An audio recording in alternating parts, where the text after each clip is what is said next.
It's my wife. No, she is not.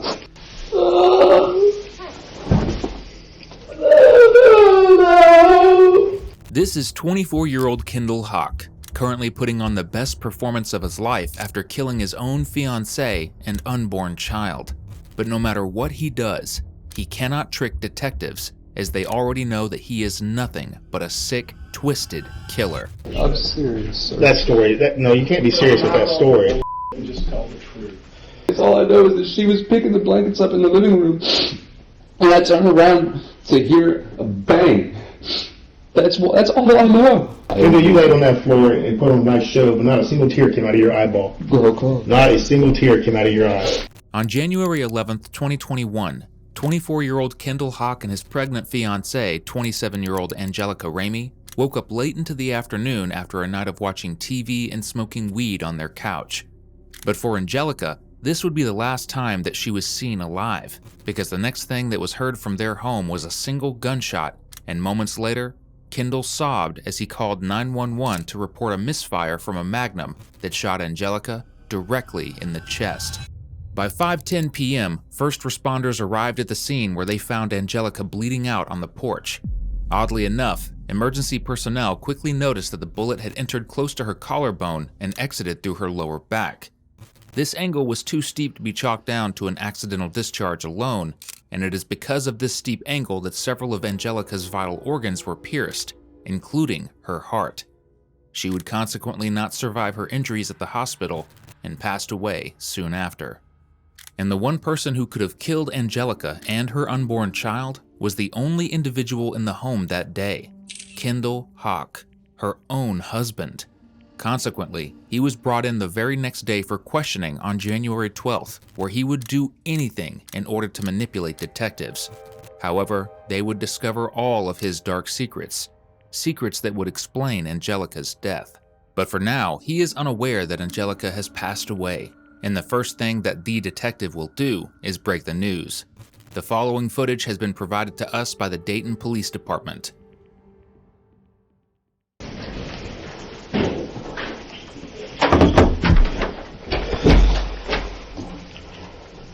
Mr. Hawk, I'm Detective House. This is Detective Geiger. Okay? We want to talk to you about what happened tonight, all right?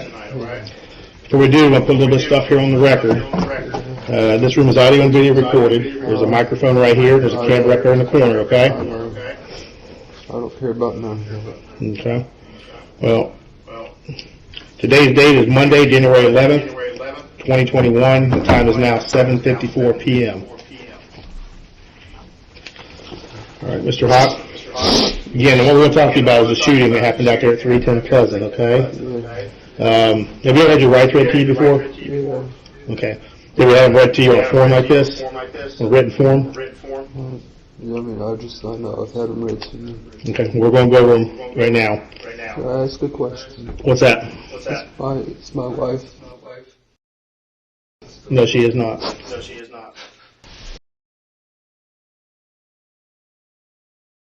Mr. Hawk, I need you to have a seat up here in this chair. We need to talk about what happened, okay?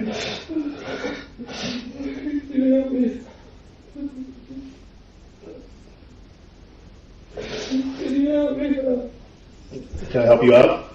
No, sir, you have blood all over your clothing. I'm not going to help you up.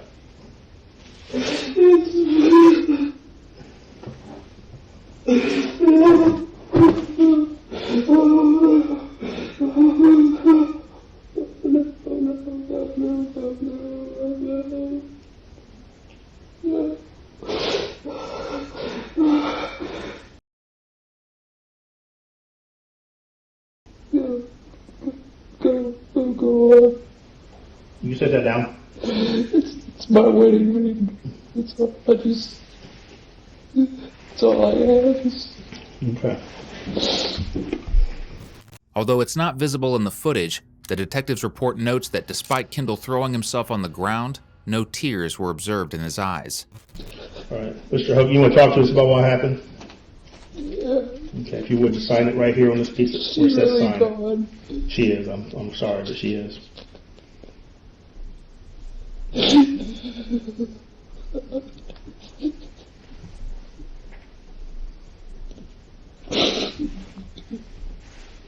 Do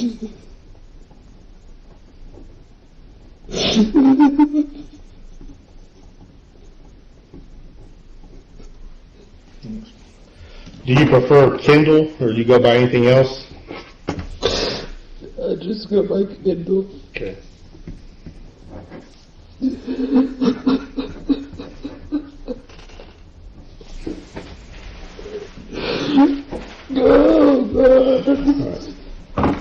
Kendall, start off, just tell me a little bit about Angelica. How long have you and her been together? Over a year, going on 2 years. For 1 year, going on 2? How did you guys meet? I've known her my whole life. She was one of my sister's best friends growing up. What's your sister's name? Christina Robinson. Does Christina still live here locally? No, she's in prison. Okay. What's she in prison for? For drugs. Drugs. Oh, God. Does Angelica go by any other names? Oh, yeah. She goes by Jelly. Jelly? Jelly. Is that what you usually call her? Yeah. Now, she has children, correct? Yeah. Do you guys have any children together? Yes. You do? Yes. Okay. How many children do you guys have together? One.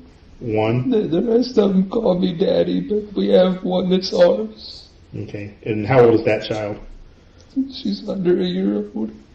Okay. What's her name?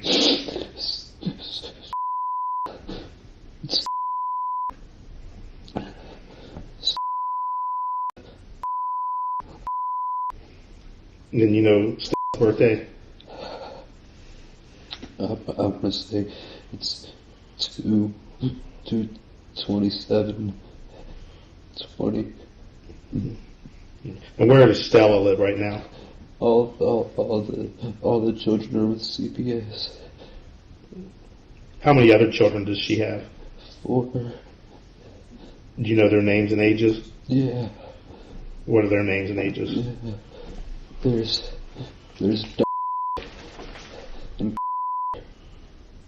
and those are the twins. Okay. They're boys.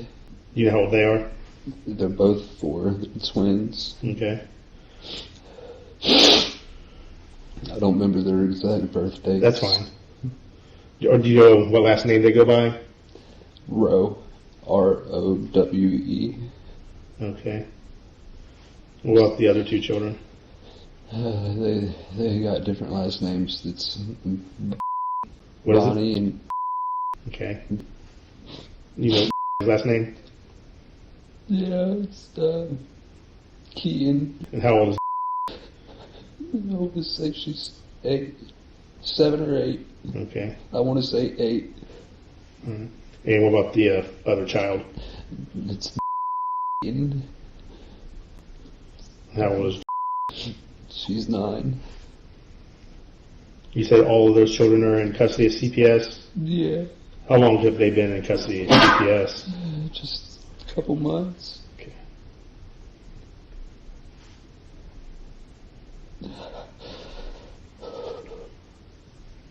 What's going on with y'all that the children are with CPS? A lady came out to the house and she had asked if we would let the kids come out onto the porch, and seeing their ages and that they're boys and girls, the lady had asked, hold on, I gotta catch my breath. The lady had asked if we would let the kids come outside onto the porch and for her to be able to look for bruises on their, like under their shirts and stuff. And I told the lady that sent a red flag for me because she was asking for us to have our children come out in the cold and take their shirts off. Mm-hmm. And I felt like she was a and that anybody could make the CPS badge that she had on. Okay. So she left. The next time she came back, before she had left the first time, I said that if you are with CPS, to have a different caseworker come out, and the same lady came back out. Nobody new ever came, so we had never had a phone call from CPS or nothing. I didn't believe the lady worked through CPS, and Jelly didn't want her as the caseworker if she did, because she was asking the kids to come outside and take their shirts off in broad daylight. Okay. Did she bring law enforcement with her or anything when she came to the house? She only brought law enforcement the day that she came to take the kids. Actually remove the children? Yeah. All right. Kendall acts like a caring father who had his children taken away by the CPS, but this is far from the truth. CPS looked into Kendall's past and found out that he was a prior convict due to 2 charges. The first was aggravated possession of drugs, as Kendall struggled with substance abuse, particularly meth. The second was the improper handling of firearms, as he often shot guns in front of his neighbors to show off, which resulted in active protection orders against him. He was also prohibited from owning firearms. Both of these charges already paint a poor picture of Kendall, an impulsive, gun-wielding convict. It is for this reason that detectives suspect there may have been something amiss in his relationship with Angelica, causing him to murder her. However, Kendall will do his very best to manipulate the facts and make it seem like they were a happy couple. What's you and Jelly, what's your guys' relationship been like? How long have you guys actually been together? You said you've known her your entire life. I've known her my entire life, and we've been together, I would say, right around 2 years. Okay.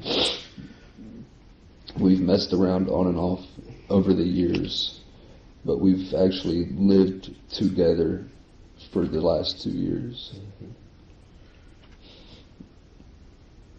You guys have any issues, any problems? You guys fight a lot? We have small arguments about her job, and that's under the circumstance that she works harder than what she was paid for. What does she do? She was at Burger King as a crew leader, but she pulled every responsibility as the manager and then some. Mm-hmm. The only thing we would ever argue about would be the fact that I'd tell her, like, you deserve better than what they pay you. Other than that, there wasn't no arguments. Is there any type of domestic violence history in the past, anything? No. Nothing that would show up at all? No. Okay. Tell me what happened today. What was going on with you guys today? Well, we had woke up, I want to say it was around 3:30 or so. We'd woke up, was cleaning the house a little bit. I went to go upstairs and go take a shower. As soon as I turned my water on, she came up there and blew it up. So I ended up going next door. What do you mean by she blew it up? She went up there, and as soon as I went to get in the shower, she went upstairs and took a shit. Okay. Kind of ran me out of the bathroom. Okay.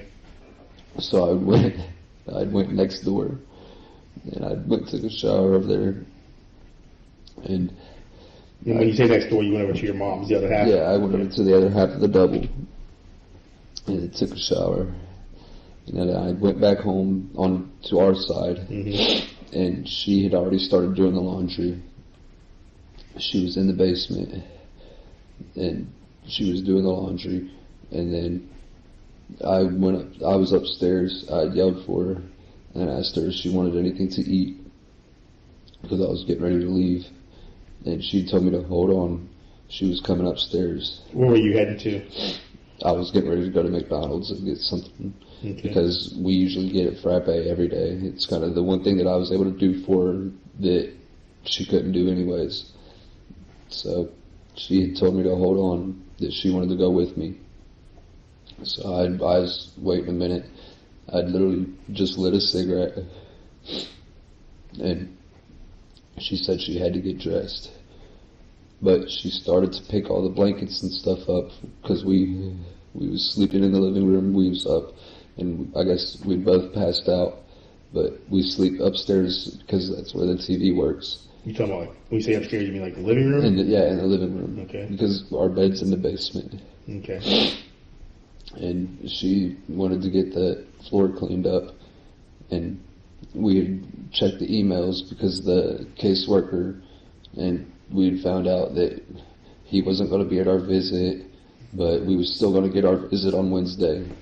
And then she had started pretty much grabbing all the stuff off the couch from where I was asleep and where she was asleep next to me. Which couch is that? From the living room door, you have the couch on the left wall and couch on the right wall. If you're going in our front door, it was on the right wall. Okay.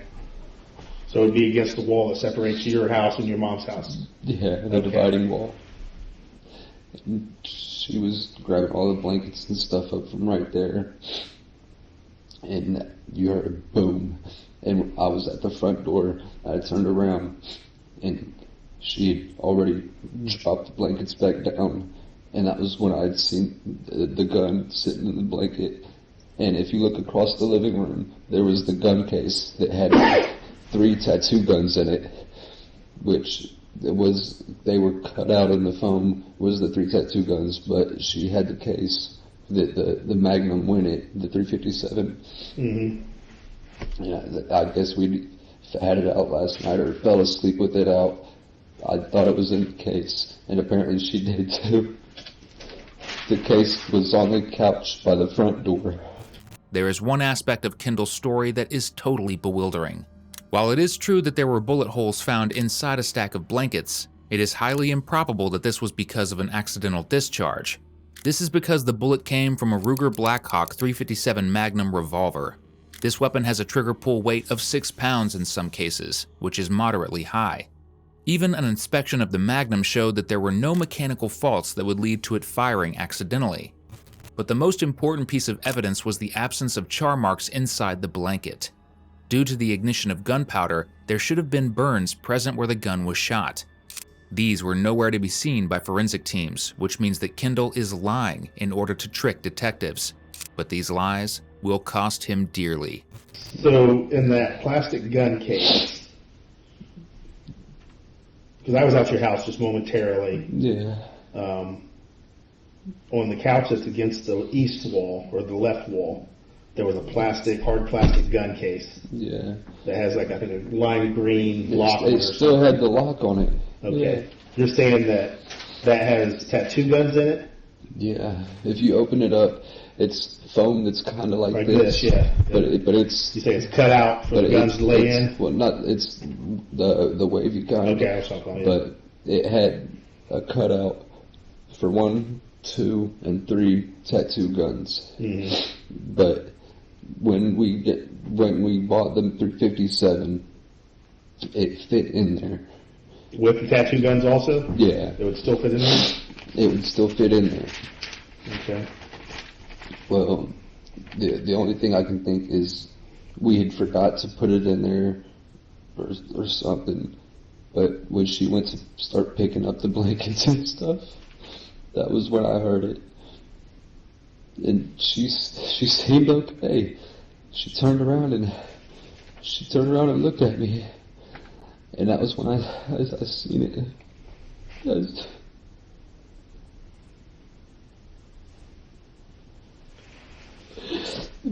She started coming towards me, and I grabbed her, and I put my hand over her shoulder, and I looked at her back, and at the time I couldn't make out if she was bleeding out of the backside or not, but she wanted to start going out the front door, and I was trying to hold on to her, and I couldn't dial out fast enough. I couldn't get the front dial out and keep up with her, and she buckled on the front porch, and that was when I went over and I got on top of her, and I put my hand down on her, and I held it, and I just kept telling her to breathe, and that was when I finally got the phone to unlock, because our lock pattern, I finally got it to unlock and call out to 911, and I was sitting there, and she was still breathing just rough, and all I could do was sit there trying to hold the pressure on her. It took a second. I ran next door to my grandma's porch, and I slung the door open, and I screamed for my grandma to just please come help, please come help, and went back to Jelly, Then I sat there until the cops showed up. So you mentioned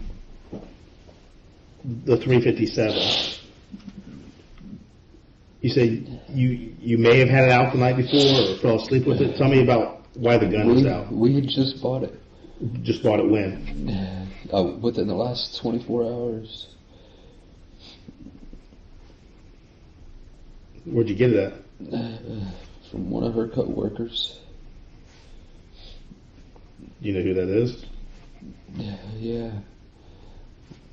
Who's that? I don't know his last name. His first name's Adrian. And I don't even care if he gets in trouble for this. At this point, I done lost my... So Adrian works at Burger King? Yeah, it's her manager. Which Burger King we talking about? On Brown Street.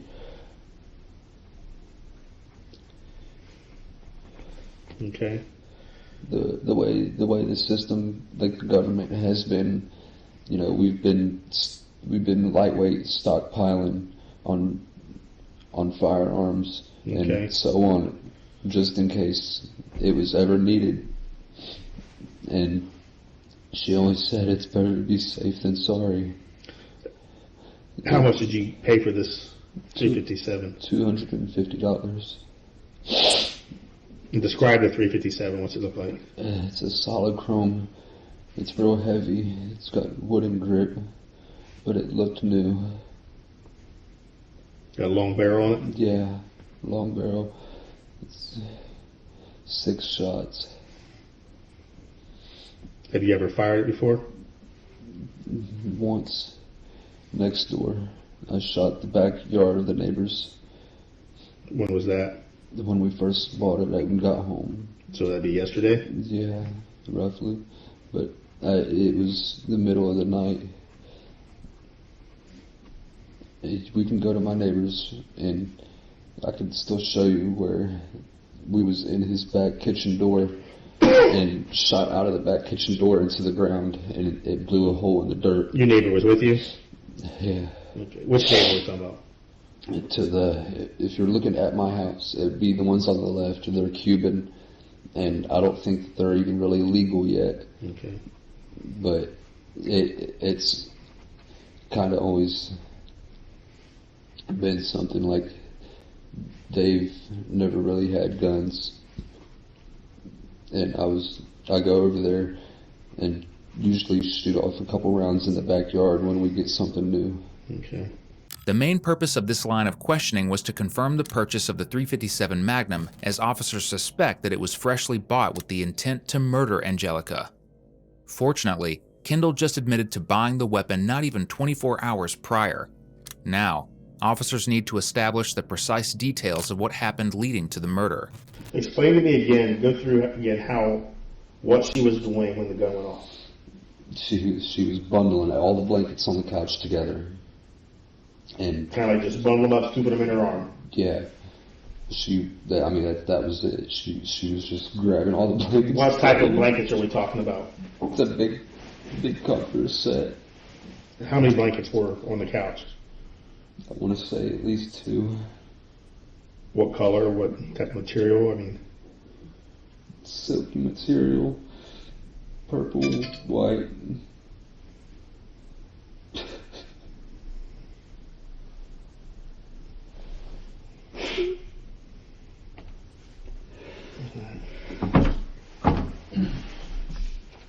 Real quick for me here, just kind of show me what she was doing. Say, for example, this is that couch, okay? This is the couch. That's the wall that's separating your house and your mom's house. The door is over here, correct? Right. There's a couch right over here. The box that has the tattoo stuff in it's over here, correct? Yeah. There's a table here between the two, is that right? Yeah, there's a camo table in the middle of the room. Yeah, so just kind of demonstrate to me as she's at the couch, the way she's facing, what she's doing, how she scoops these up when the gun goes off.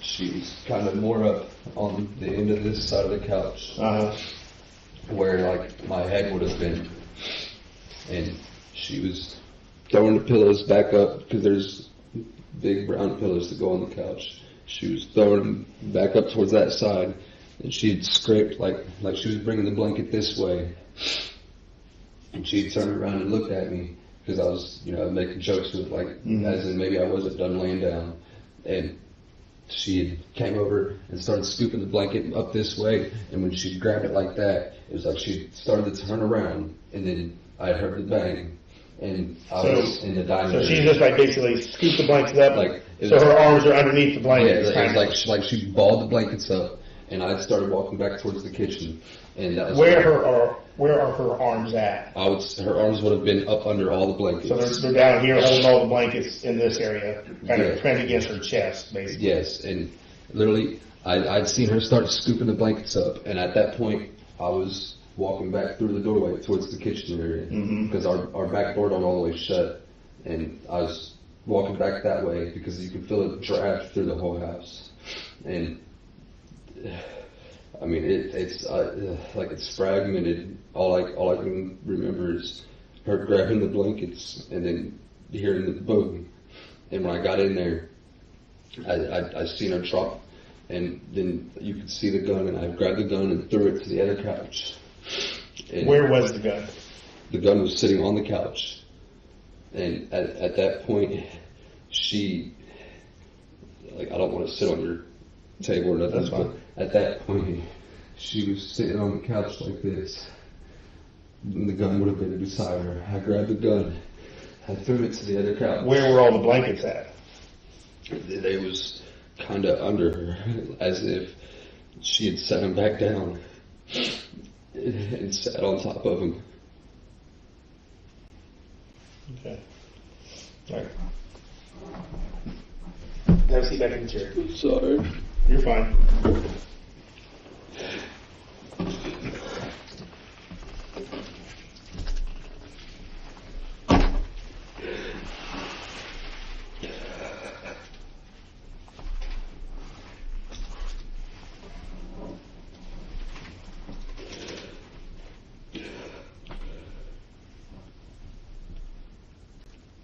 Were you guys arguing today at all about money? We'd mentioned getting the rent paid because she delays everything she does. She don't like to pay stuff on time. I'm more the type, I'd rather pay it on time so that we have a grace period if we don't have the money. I wouldn't necessarily say we was arguing. I would say that I might have at her saying that she needs to grow up a little bit and learn how to pay her bills on time. And that was it. We don't have money issues though. I literally just prior to that, when I got out of the shower next door, I handed my grandma a $50 bill to put on my sister's books in prison. Like we don't have issues with money, and that was one reason why I never understood why she would wait to pay a bill. But no, we didn't argue to that extent about it. Yeah. Don't forget what Kendall said about how he and Angelica approached their finances, as this will prove to be a very important part of the investigation later down the line. So I'm correct. She's up here at the head of the couch. She's kind of tossed the pillows and she scoops up the blankets, and she stands and she starts to turn this way. When you hear the shot, she had started to turn around, and at that point I was walking out of the room. So you're going this way and back toward the kitchen. Right. And I get not even 5 steps, and I hear boom. And as soon as I hear that, I turn back around, and she was already reseated, halfway on the couch, and was starting like she was trying to get back up. And that was, as I was coming in the room, I seen the revolver. I threw it to the other couch, and she was still trying to get back up. So I had helped her up. I knew something told me I knew to hold pressure and check for an exit hole. When I looked, I didn't see nothing, but it was hard to tell while keeping pressure on her shoulder area. Where did you see where she was struck at? She was struck right here. Okay. Did you see any exit wounds on her back at all or anything? Anywhere? I thought I did, but I'm not sure. What did you think you saw an exit wound? Honestly, it looked like there was blood on her back in the same spot, but I couldn't make out if that was from where I tried to apply pressure and then looked. I couldn't make that out. All I knew is that for a fact it went in right there, and I know that I don't know what she was trying, whether she was trying to get in a car. I'm not sure. I just know she was going towards the door when I helped her back up and was applying pressure on her shoulder. She was going towards the door, so I followed her while screaming for my grandmother. What was she doing just prior to going over to the couch to scoop up the blankets? Were you guys talking? Was she saying anything? Prior to that? Yeah, as she walks over to the couch, is tossing the pillows and scoops up the blankets. Is she saying anything to you? Are you guys saying anything? Is she talking? Is she whistling, singing? Prior to that, I mean, I just handed her my wallet, and I had all my money in it, and I told her, there's $220, not counting the $50 that I gave Grandma. And, you know, it was kind of like any other day. Okay, well, you know, we can pay this, or, I mean, it was kind of just like a normal day. We don't have a way to play music. There's a radio in the living room, but it don't work. Mm-hmm. So, I mean, we kind of just... Why did you give her your wallet? Because I had all the cash. Again, you guys weren't fighting about money? No. Arguing about money? No. She had said something about how she had made a payment towards the rent, like of $100 or something. Mm-hmm. So I'd give her my wallet to... Basically, I stated the difference that was owed still to the payment was in my wallet. And she said that she didn't need it and set my wallet back up by the TV. Yeah. And after that, I grabbed it, started walking through the back of towards the back of the house again, and that was when I heard it. If Kendall was an actor, he would have likely been kicked out of the industry considering how bad he is. A witness account from his grandmother, who lives 7 miles away, stated that Angelica had called her asking for money to cover the house rent the day of the murder and was upset. Clearly, some sort of argument regarding finances happened between the two that Kendall is currently downplaying. In the next few minutes, you will even see the detective become fed up with these antics and finally confront Kendall for everything he has done. How do you think that gun went off? Because generally those, especially those large revolvers like that, have a pretty significant trigger weight. Truthfully, I don't know. The only thing I can think is it got knocked onto the couch while I was asleep, or I mean, somehow the hammer maybe got halfway pulled back when she was grabbing the blankets, but not enough to lock, and then slipped and hit I don't know. All I know is I'm losing the love of my life and the mother of my children. Well, Sunday, Kendall, it's pretty damn hard for those revolvers to go off by themselves by accident. I know.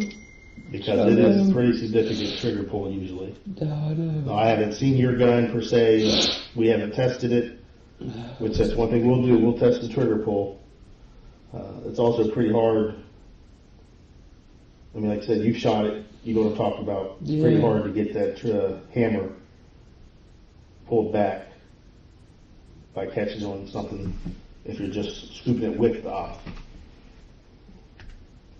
All right. No, I agree. No, I definitely do agree with you that it's not easy to just fire one of them guns. I agree with you on that. Mm-hmm. That's one thing I'm big in my life is gun safety, because I've lost multiple of my relatives to this. My cousin Mikey Rush shot himself in the head on accident. Years before that, Andy Rush, he got shot in the head cleaning a gun. And I just, one thing that I've always been big on is gun safety because of the relatives I've lost. And I know that The way this is all played out, I know it looks like I did it. Did you shoot her? I didn't. No. Did she shoot herself intentionally? I want to say no. I mean, you saw what happened. Did she grab the gun and put it to her chest and pull the trigger? Not that I see of, no. I'm not saying that I know for a fact she didn't do that, but I'm saying I know for a fact that when I was turning out of that room, all I seen was her grabbing the blankets off the couch. And that was the last that I seen of her, but she wasn't forward out. She was removed from the scene before I got out there. But I was told that she did have an exit wound, and it was in her lower back.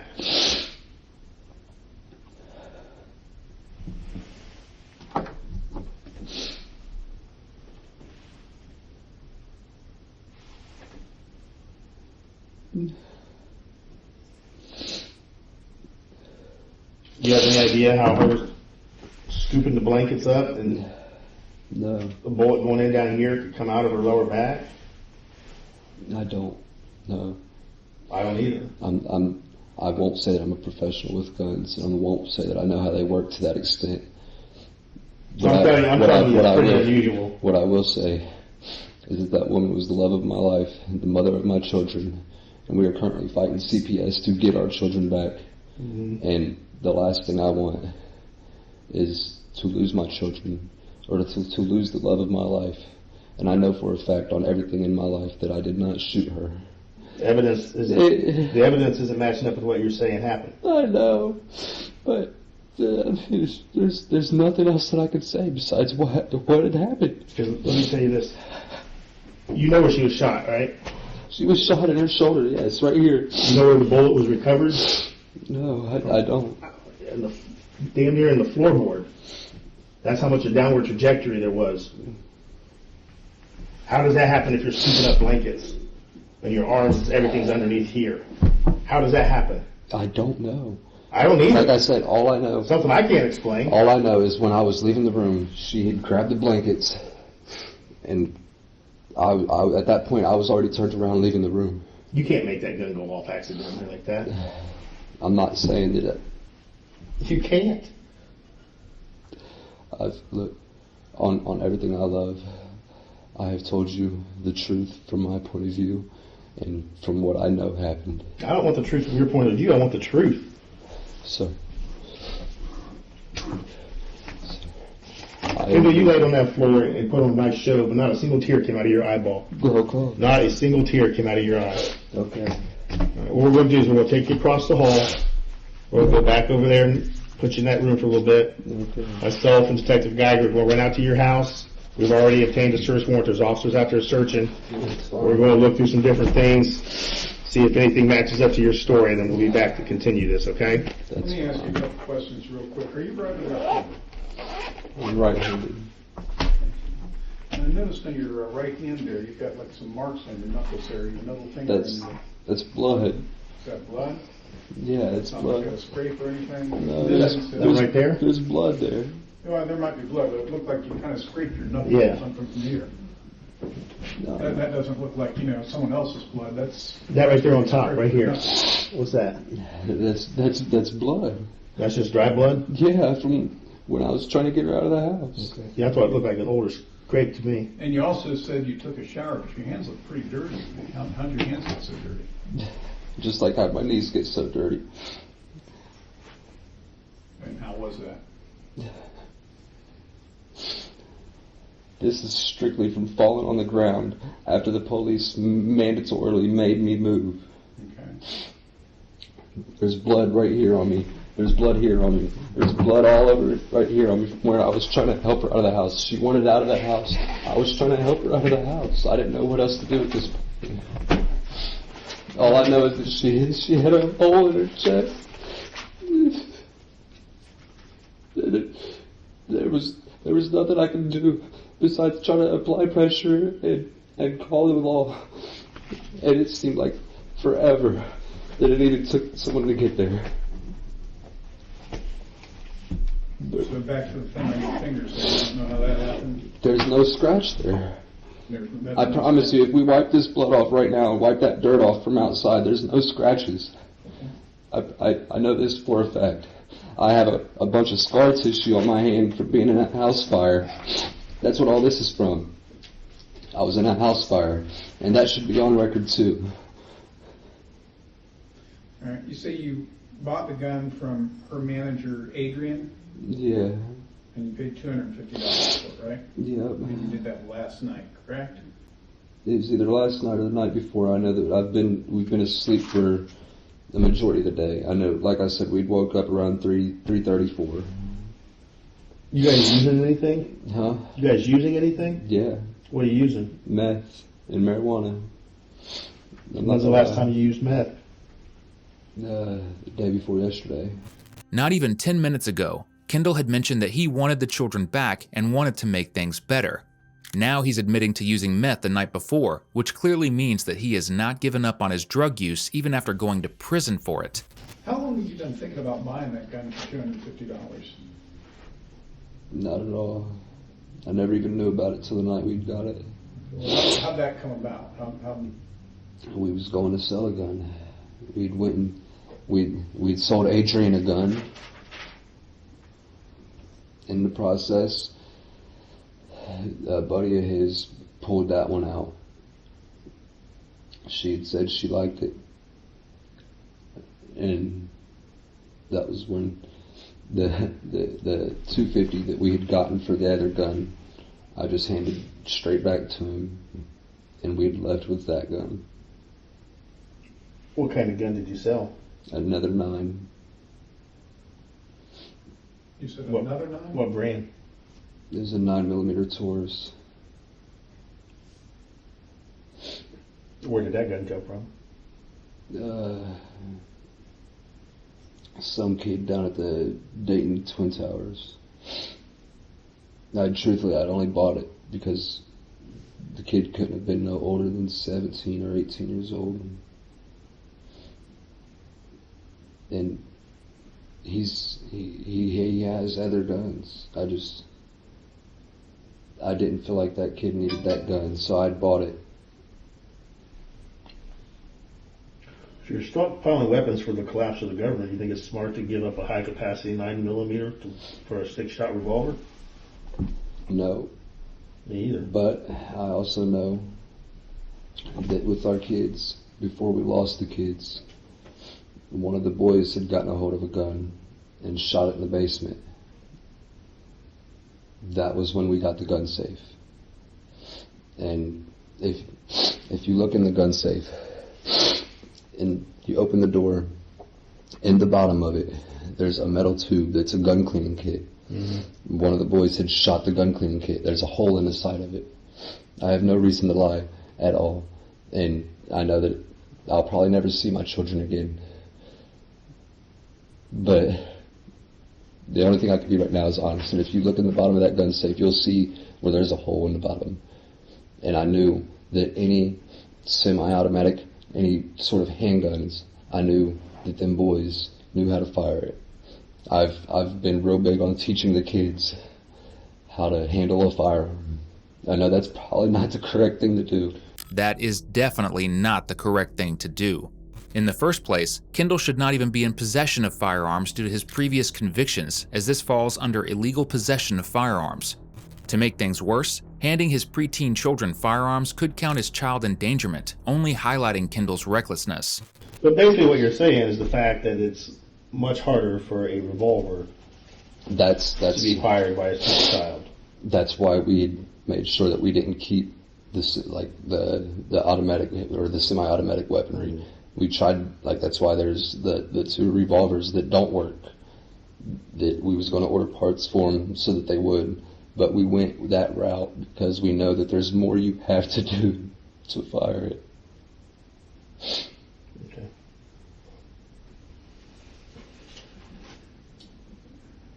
Here's the thing, kind of like what Detective House was saying. I mean, what you're describing really does not match her injury. Okay? I hear what you're saying. And, even you admit that you know, the reason that she had the revolver was because it's harder to shoot. Yeah. So an accidental thing like this would be extremely unlikely. Yeah, but it's not impossible. And I'm not saying that it's impossible. All I am saying is that I didn't shoot the love of my life. And I know that you guys don't believe me. I don't think there was anything deliberate here. I'm going to tell you that right now. I don't think that you got up this morning and said, you know what I'm going to do today? I'm going to murder Jelly. I don't think you said that.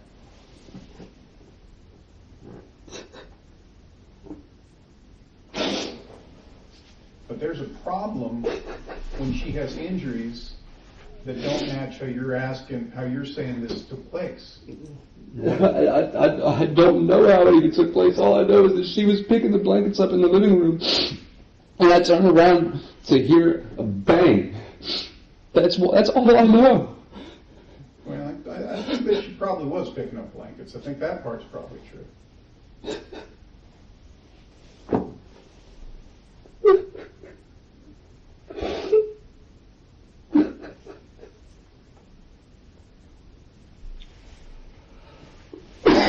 You guys can interrogate me all you want, but I'm the one that's at a loss here today.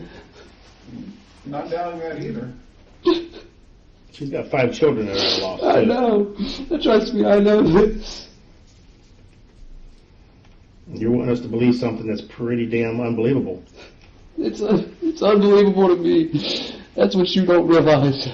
As much as you guys don't want to believe it, I don't want to believe this either. I want to believe whatever the truth is. You want us, like I said, you want us to believe something that's unbelievable. We can't. How can we believe that story? That's all I know. There's no way her hands are down here scooping up blankets, and she's shot up here, and it comes out her lower back, and goes into the baseboard. That's an impossibility. So then you're telling me that my fiance's still alive right now? No, she's dead. I mean, that's not an impossibility. I can't. The impossibility is the angle and the shot. That's the impossibility from what you described. I can't explain something that I don't know. You said yesterday you had to cock the damn gun. Yeah, I to did. pull the trigger. I did to shoot it out of my neighbor's back door. How's that gun go off when you're scooping up a blanket? Even if her finger got on the trigger. I don't know. If her finger was on the trigger, I bet you she couldn't pull the trigger. Honestly, I don't know. And I'll probably die, and nobody will ever believe me. I guess that's what it's going to have to be, because it is. It's a pretty unbelievable story right now. It's unbelievable to me that we just woke up this morning and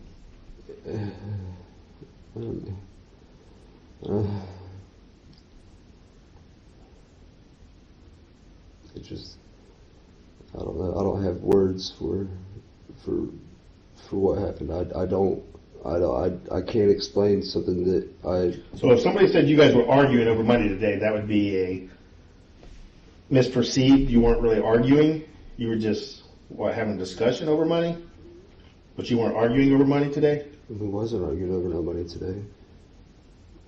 We go every day. We wake up. We discuss what bills are to be paid, or how long we have to pay a bill. And then it's on to the next thing, as call the caseworker. Why did you give her your wallet? I give her my wallet every day. She makes sure that she pays the bills out of her money. And if there's ever something that she needs extra, you guys have money coming in every day? Me, yes, I do.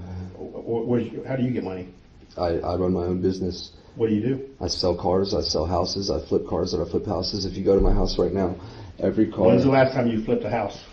The last time I flipped a house? Mm-hmm. The house that we're in now. And my mother and my grandmother pay us $450 a month for rent. Okay. When did they pay you last? We were supposed to get paid by them earlier today or yesterday. I don't know if my fiancé had gotten the money. I know just last night I went and picked up $250 for car parts. And I can show you proof of that. Picked up $250 from who? I don't know. He saved in my phone as scrap buyer, and he bought a catalytic converter that I got off of a beat up truck out back.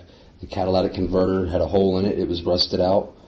That's the truck that's sitting out back in the alley right now. I was going to take because I got 200 or almost 250 for there's two parts of a catalytic converter, and it cost me roughly $80 to go buy a new one. That's a win-win situation when I can put a new one on for less than I can scrap the other one for. I got multiple vehicles that I legally own. So simple question, were you guys arguing over money today? No. No? No. Okay. But there was a discussion over money today? There's a discussion over money every day. About you wanted her to pay something and she... No. As in, every day, no matter what, we would wake up. Let's not talk about every day, let's talk about today. No, today is no different than every other day. No, it is different. Why are you because talking my about fucking wife... today? What was the money issue about today? There was no money issue. You said there was. It's never an issue about money. It's whether a bill gets paid on time or when do we see the kids next. But it's never an issue. It's us waking up in the morning and figuring out what we are to do today. When you wake up in the morning, what's the first thing you do? I go to work. Okay.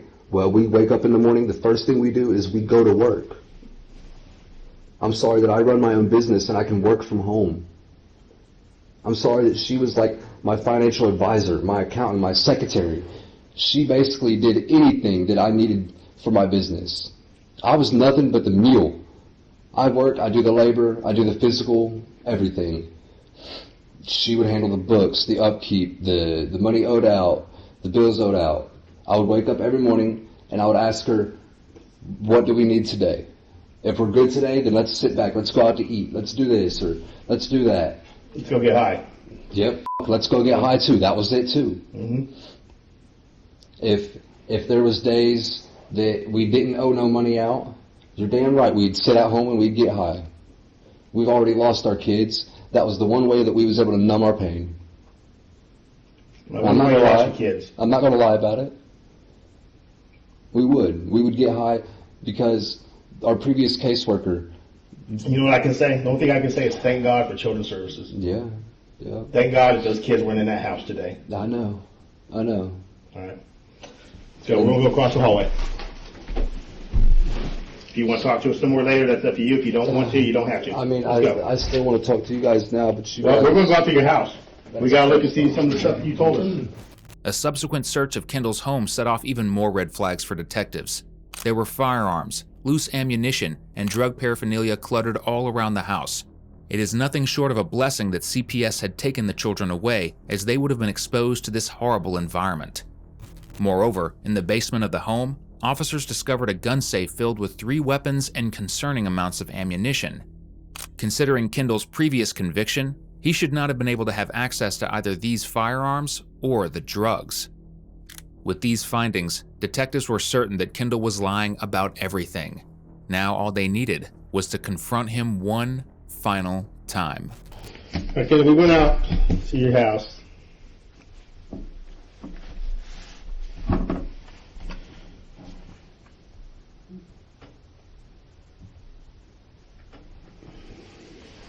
Let's see, this is some photographs that was taken from your house here. This is the baseboard behind the couch. That's where the bullet was dug out of. Okay?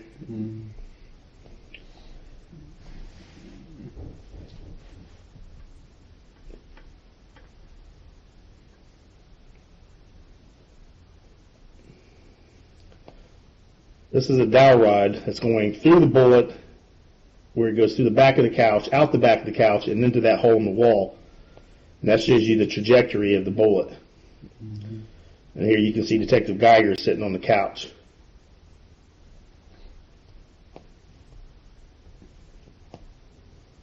This one you can see me standing in front of him with my finger pointed like a gun, where you can see how it goes through. Now I'm not saying this is exact, but it gives you an idea of the trajectory of this bullet. I do understand that that is a possibility of one of the ways, but I'm just trying to figure out how the way you explained she picked up this blanket and where she's hit in the upper left chest and an exit wound down somewhere in her lower back and the bullet being recovered under there. How is that possible? Like I said before you left, sir, honestly, I don't know. All I know is that she was picking the stuff up off the couch as I was walking out of the room.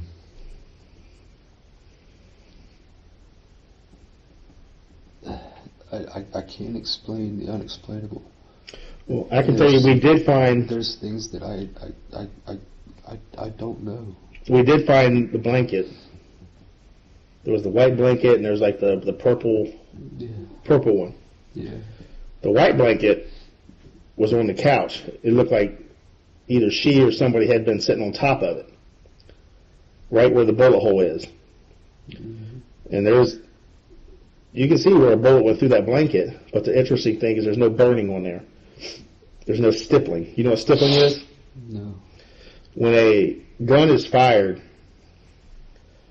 the gunpowder that is in the casing ignites very rapidly.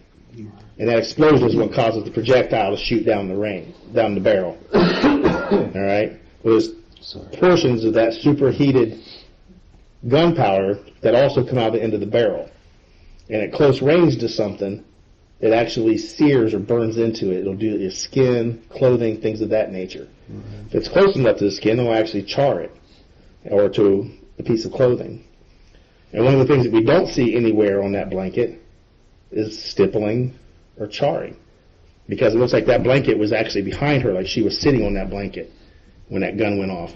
And the purple blanket, we don't see any defects to indicate that somehow the gun swooped up in this blanket and goes off. None of those things make sense the way you're saying it happened. None of them make sense. Trust and believe that I agree that none of it makes sense. Kendall, were you trying to kill her, or is this an accident? No, I was not trying to kill her. And so what happened? All I know is... No, what happened? Let's knock off the bullshit. I'm serious, sir. That story, no, you can't be serious with that story. Knock off the bullshit and just tell the truth. Because all you're doing is digging yourself a deeper fucking hole. It's time to just man up, man. I did shoot her. Do what? I did shoot her. You did shoot her? Why? No, I did. You can put words in my mouth all you want. No, it sounded to me like you just said did twice. No, I said I didn't. I did not shoot my life. I did not shoot my fiancée, the mother of my child. I did not shoot her. Then who did? Nobody else was there. I know. Yeah. And the way you're saying it happened is not possible. That leaves one explanation. Well, that leaves two explanations. Either she intentionally shot herself in that fraction of a moment when you said she picked up these blankets and you walked through. I'm not saying she didn't shoot herself, because she is. If you look, she was just in the mental ward not too long ago. You tell me how she shot herself. How'd she do it? I don't know if that's what she did. I'm saying she was... Well, you were there. I'm saying she was picking stuff up, and when I went to walk into the other room, I heard a bang. I don't know if she mentally, physically, purposely shot herself, or if the gun had went off. I don't know. All I know is that our children now don't have a mother, and everything is going to somehow get pinned on me because I was the only other person there.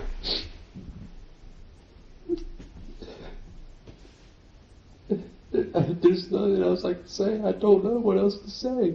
You can start with the truth. I'm telling you guys the truth. No.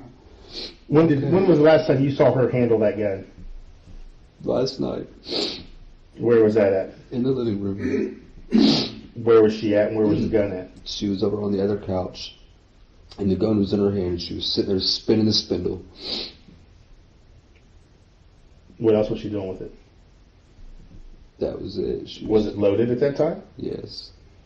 She was just spinning the spindle, and just spinning it over and over. because she could hit it once and it'd go. And she was just sitting there spinning it while. How was she doing that? Did she have the cylinder popped out, or was the cylinder still in? It was still in. You can clearly see Kendall's story change at this point, as he goes from Angelica dying because of an accidental discharge to now stating she may have been suicidal. A change of story like this is exactly what detectives are looking for, as it helps incriminate Kendall. All they need to do from here on out is keep the pressure up in hopes of getting a full confession. How do you think it would have been possible that the gun got into the blankets on the couch where you were sleeping? I mean, I don't know. The only thing I can think is possibly when I got up to take a piss, I'd thrown the blanket to the side. I didn't think that I'd thrown it on the table. The only thing I can think of is when I came back from taking a piss in the middle of the night and grabbed the blanket and covered back up. and I'm not even sure of that. I don't know. I'm telling you guys literally what I do know. And I know it don't make no difference because you don't believe me, but that's...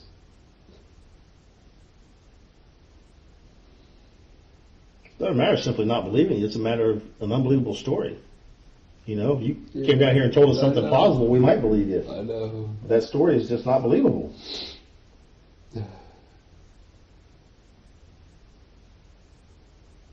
I can't believe it. Not even me, as a person that witnessed. I myself can't believe it. And I was there. Now I know that don't say much, but there's not words for how unbelievable it really is. I realize that it is unbelievable. I realize it is impossible to believe something so absurd. And there's nothing. Yeah, that's what you want us to believe, right? You want us to believe that story, right? I don't really care what you guys believe now.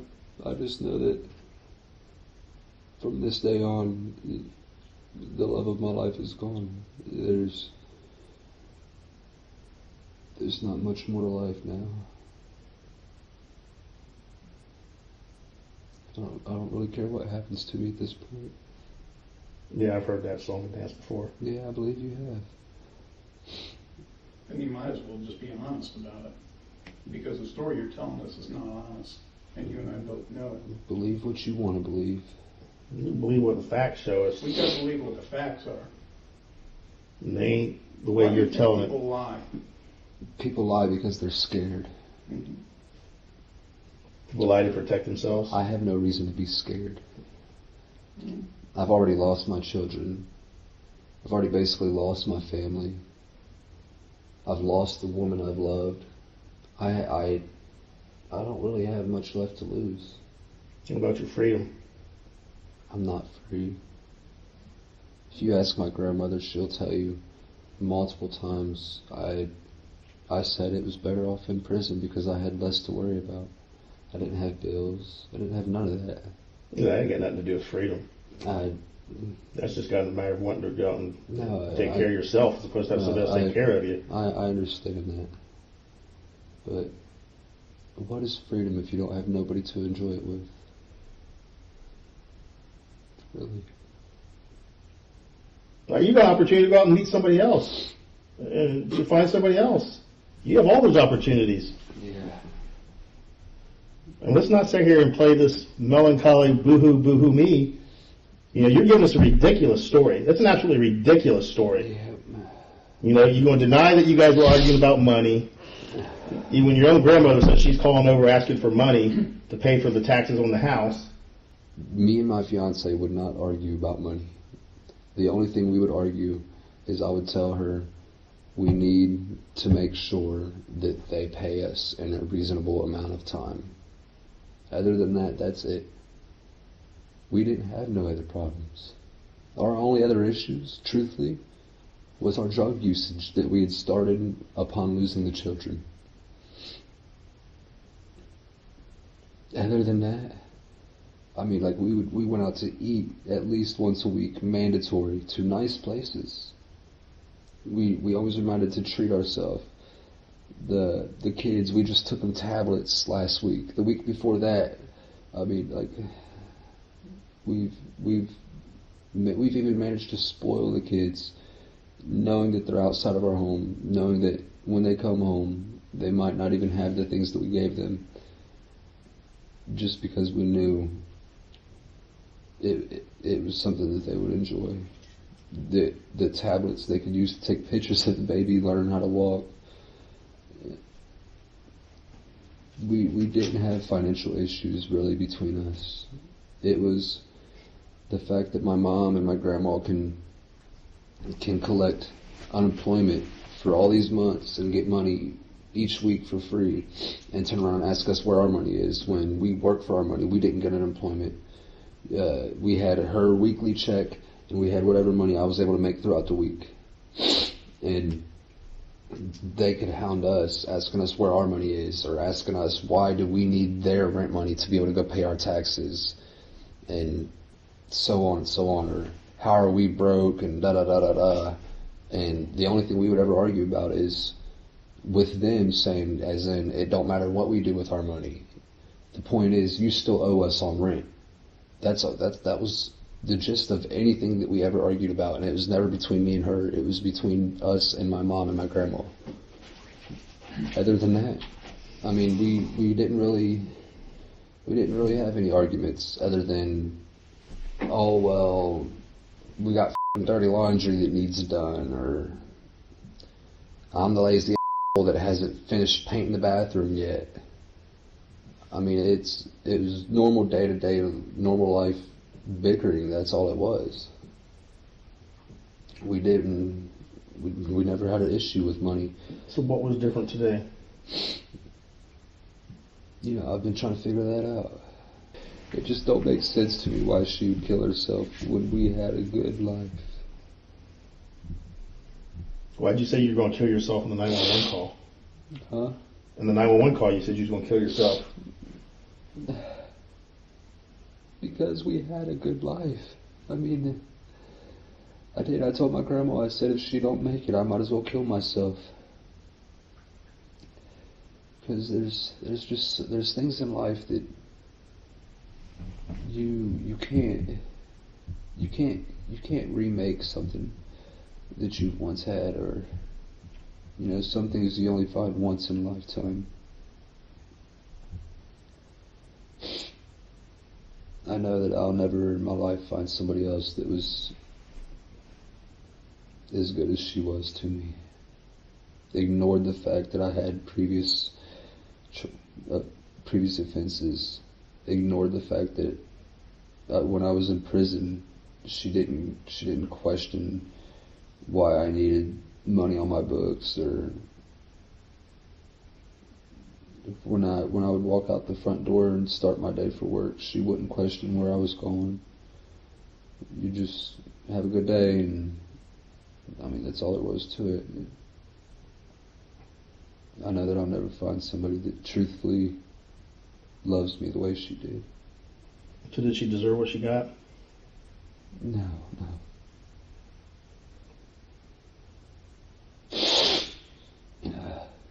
More than once, everybody in that house, no matter which side she was on, would always tell her that she deserves better than what she gives herself.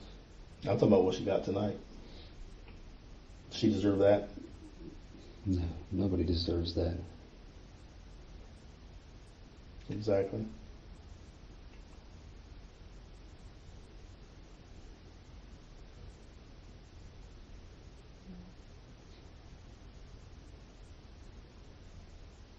Or whether they then deserve somebody to come in here and say that they took their own life.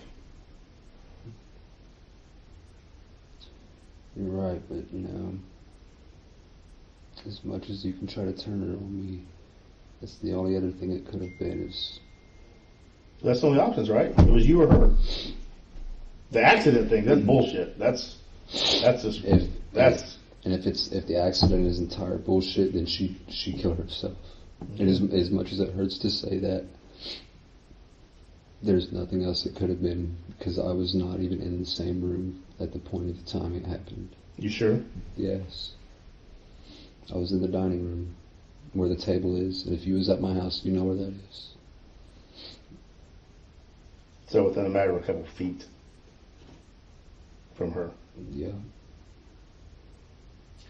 If you were to take a polygraph on this, how do you think you'd do on it? I'd pass. Depending on what questions you guys asked. Depending on if you guys are trying to set me up and ask trick questions. What questions do you think we should ask you? Outright. Did I purposely kill my wife? Did I intentionally shoot my wife? Did I shoot my wife? Those would be questions that could be asked that I know for a fact in the bottom of my heart that I did not do. Did you accidentally shoot her?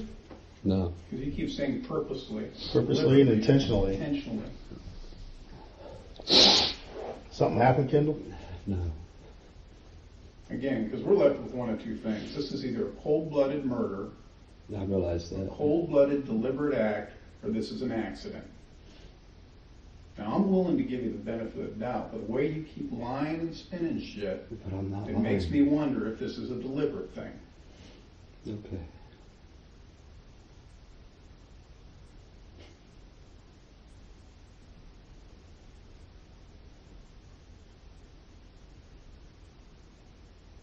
Because we went from the last time you saw the gun, it was sitting on the table. Now it's the last time you saw the gun, she was spinning the spindle. No, And you no, fell asleep. no, That's no. what you That's just where said. you're wrong. You said That's what you just said. you had last asked. saw her spinning You, the spindle, you had asked. and you fell asleep. The last time I seen the gun. The last time I seen the gun was on the table. Now you want to switch the words. You can switch the words all you want. He asked specifically, when was the last time I seen her with the gun? And my correct answer for that was when she was spinning the spindle. That was not the last time I seen the gun. The last time I seen her with the gun was when she was playing with it. But the very last time I seen the gun was when it was on the table, next to where I fell asleep. You can try to put the story together how you want to put the story together, but if that's how you're going to do it, if you're going to switch up my words, then I do want an attorney present, because I'm not going to have you change my story on me. I know how it went down. You can word it however you want it to go down. When did it get from her hands to the table?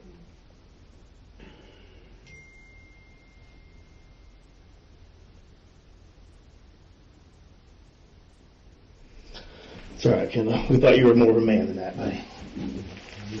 Take it how you want, sir. Absolutely. I know deep down that I've been I know honest. you do. I know you do. You know deep down all the good stuff. Am I staying in here? No, you're going to jail. That's fine. Do you want me to follow you out? Nope. The officer's going to come in and put handcuffs on you. Okay.